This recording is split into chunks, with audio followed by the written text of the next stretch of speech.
Welcome to the DesignaKnit 8 video learning series. In this tutorial we'll be working in the Stitch Designer section of the program shown here in pink as one of the 5 main sections of DesignaKnit 8.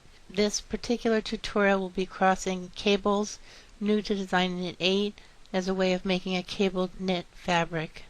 Let's make a fabric repeat that's smaller than our current 40 by 40 stitches by rows. I'm going to say File, New Pattern Setup. It's hand knitting, flat, not circular, and it's a stocking stitch. That's okay. Set the size manually, 12 stitches by 12 rows, and we'll leave the default palette. Okay, to continue. The tensions 28 stitches and 40 rows per 10 centimeters is fine. This is roughly equivalent to 7 stitches and 10 rows to the inch. Okay. And now we have a pattern. The stitches are a little bit bigger. The next thing to do is say Palettes Cables Organizer. It's showing here on the left edge in pink that these are cables that are in our palette available for our use. The blue ones, we do not have any here yet, but they would be ones that would be currently used in the pattern, and the ivory is for custom cables. We have a lot of different ways of sorting our cables for us. There are detailed hand knitting instructions for each cable printout in this box here. When you print out your pattern text format printout, if you're going to be knitting your project using interactive knitting section, there is a utility here to put an alarm on this particular cable. Okay. Now when I knit up to the row where this cable cross is needed, the alarm will go off, reminding me to make this cable cross. So we have enough of these in our palette. We can subtract one out of our palette. You can see it's been subtracted. We can add it back in by saying plus.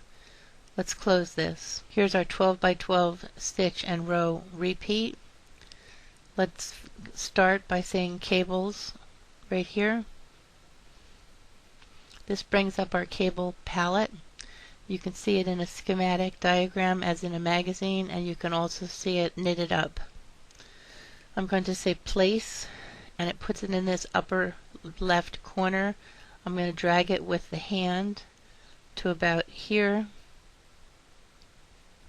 and let go, and double click somewhere else to set it down. Then I'm going to say place again, and this time it's put it here because it thinks that we want to continue working in this particular area, and I'm going to make my cable right about here and double click to place it down. I'm going to say place one more time. I'm going to place it up here and double click to place it down. I'm going to pick up my purl stitch with my left mouse button, my pencil, and I'm going to draw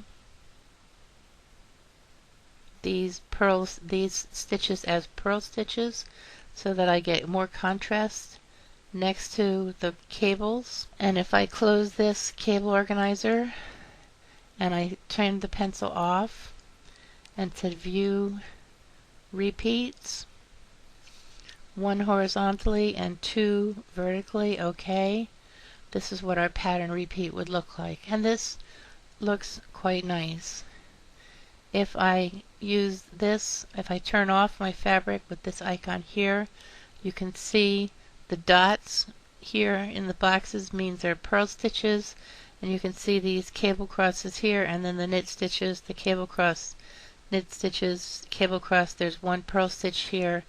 This is a knit stitch, this is a purl stitch. Let's turn our fabric back on. I have a pattern that I've been working on called Cables and Lace.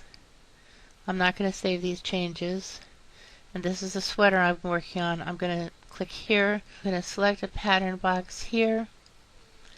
I'm going to say zoom into this selection box, and I'll turn off these things, and you can see that I have a pattern that I have been developing here with both the stitch pattern that we did earlier, and we have cable here. We have cables that are moving, traveling out and in, and then little tiny cables in the middle. And this is going to be a fun sweater to wear. Thank you.